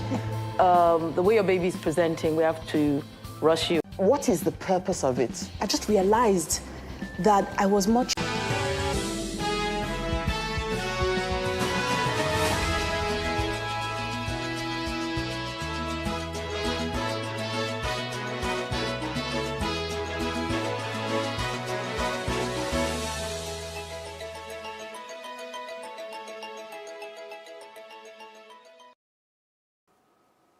Thanks for joining us on Plus News Brief. I am Osaogie Ogbonwa. Plateau State Governor Simon Lalong says it's outsiders and not residents of Plateau State that are instigating reprisal attacks over the recent killings in the state. He addressed State House correspondents after a meeting with President Muhammadu Buhari in Abuja. And still, the insecurity in Plateau State has become a major source of worry to the Tekan bloc of the Christian Association of Nigeria. The group has come out to publicly decry the violence that has seen more than 28 people killed in the last 2 weeks. The bloc's leader says the killings are alarming. The security of the lives and properties of the people on the plateau has continued to generate rapidly with the spate of killings, kidnappings, destructions of farms, thefts of farms products, burning of places of worship, raping of married women, widows, minors, and etc. And the effort of our security personnel has been blamed and largely soiled with gross suspicions of sincerity of purpose. Jebuga is particularly sad that attacks on Irigwe chiefdom continue, even with... To be desired, a responsible man will have expected any Irigwe chiefdom will have enjoyed more protections and operatives. Even outside the state government for helping absorption of repentant terrorists into the society and relates the Taliban takeover of Afghanistan to what could happen in Nigeria. But General Nwachukwu says Nigeria would never enlist a former terrorist. Also in the news, 2 people have been killed at the residential area of the Nigerian Defense Academy in the early hours of today. One other person has also been abducted, according to a statement by the Academy spokesman, Bashir Jajira. The statement goes on to indicate that the Academy community and cadets are safe and that the attackers will be apprehended. The Inspector General of Police has charged officers to be fully dedicated to professionalism in combating crime in the country. The Inspector General of Police, Usman Al-Khali Baba, is in Edo State on a one-day familiarization tour. He visits the headquarters of the Edo State Police Command in Benin City, as well as the police training school at... And improve on your best in trying to make policing with the aim to nip crimes in the bud. The command within this period has continued to partner with relevant stakeholders in the state to strengthen police relationships with host communities as effective tools for crime fighting. IGP Al-Khali Baba also takes out time to head to the Edo State Government House, where he meets Governor Godwin Obaseki. I don't think we've had a team that has been so synergistic in Edo State as we have today. The level of cooperation between them. That anti-open grazing. It is not possible. It's not possible for the police to be everywhere. On behalf of the Inspector General of Police, let me... While declaring open the ceremony of the 81 Division Operations Planning Cadre 2021, the General Officer Commanding, Major General Lawrence Fejoku, was also at the event. He speaks on improving professional efficiency and harmonious relations in a contemporary security environment. Major General Lawrence Fejoku speaks on the vision of the Chief of Army Staff It is aimed at having a Nigerian army ready to accomplish assigned missions within a joint environment in the defense of Nigeria. We are here to have a joint operations training seminar, CADA. Police and other security agencies and also for solving our security challenges. All security agencies earlier slated for Tuesday, 1,000. The Nigeria Center for Disease Control reported 655 new cases in 8 states and the Federal Capital Territory on Tuesday to push the total number of infections up. 217 patients were discharged during the day, bringing the total number of recoveries to 169,000. There are now 16,927 cases, active cases across the country. And a 43-year-old woman diagnosed with chronic kidney infection needs your help to recover. Martha Dodo's infection is in stage 5, and she's calling on Nigerians to help her with donations to undergo a kidney transplant at a cost of 15 million naira. PlusTvAfrica's Ngozika Ohaichesi has more on her story. Martha and Peter Dodo have been married for 13 years with 3 children. Their once happy home have become a shadow of itself after 43-year-old Martha was diagnosed of a chronic kidney infection stage 5 in October 2020. She has been bedridden ever since, and life hasn't been the same. It wasn't funny, but it's just God that has been keeping me, not something else, because I know what I passed through. A lot of people that we started the journey together, most of them are dead. Every day I go, I see one person passing out. So it wasn't a good experience at all. Dodo is worried that she has been unable to be the loving mother her children deserve. They don't know what is wrong with her, though they know she's sick. Her weekly maintenance dialysis at the clinic cost more than 100,000 naira. But those visits has been irregular due to financial constraints. Her family and friends are joining efforts at appealing for assistance to afford a kidney transplant, which would cost 15 million naira, so she can have another chance at normal life. We are short of funds. We cannot be able to afford it on our own. Our friends, relatives have helped, and putting that burden on them is too much. So that's why we're going on public, asking the public to please help us to save her life. We are appealing to the public. Anything you have, you don't have to have so much, but whatever little you have, donate. A drop of water would make the ocean. That's what we're appealing, and we hope Nigerians will help us. I want Nigerians out there to help me. The cost is 15 million. I want Nigeria to please assist me to help to save a soul. I'm still young and I still have a future to live. Please, Nigeria, assist me. To help Martha Dodo get back to her feet, consider donating to the bank account on your screen. You can also contact the numbers for more clarification. Kidney infection is a deadly disease that can lead to life-threatening complications. So lend a hand and save Martha Alad. For PlusTvAfrica, Ngozika Ohaichesi. And moving on to stories outside in other parts of Africa now, Algeria has cut diplomatic relations with Morocco, citing what it calls hostile actions by its neighbor.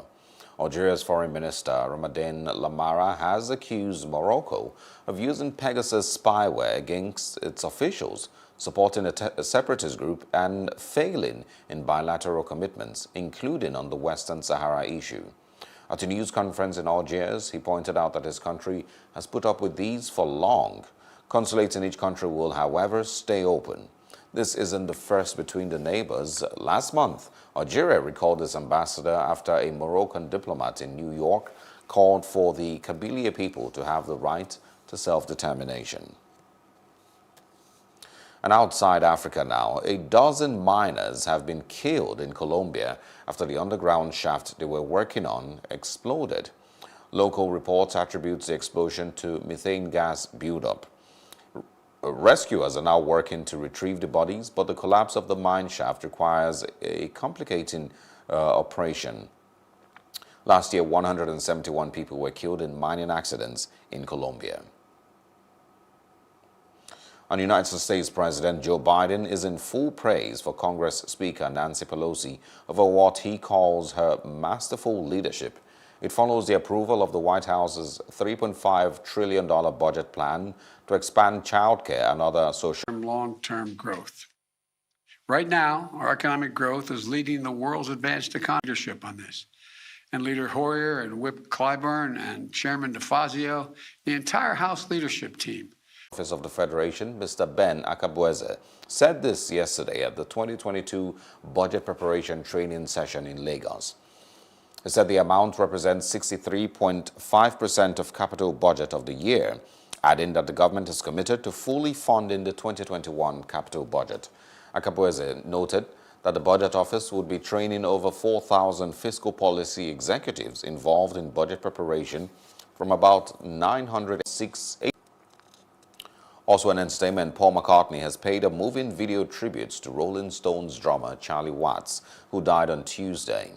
80-year-old Watts' death occurred just 3 weeks after pulling out of the band's upcoming U.S. tour for health reasons. He played drums on all of the group's 30 albums, and on every tour, McCartney calls the death a huge blow. So sad to hear about Charlie Watts, the Stones drummer, dying. He was a lovely guy and a drummer. Steady. Open, which kicks off next week. Competitors at Flushing Meadows would have access to the tournament's comprehensive medical services program, and this will. And that's the news brief. For more, please follow us at PlusTvAfrica on Facebook.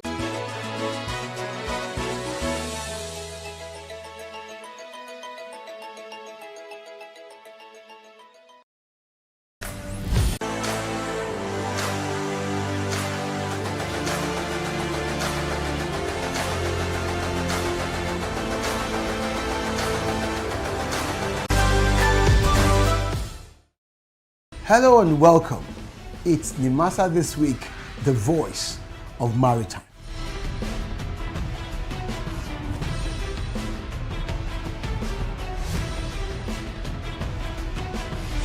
Nimasa This Week is brought to you by the Nigerian Maritime Administration and Safety Agency. Statutorily mandated to ensure that there's regulation and promotion of matters affecting our waters.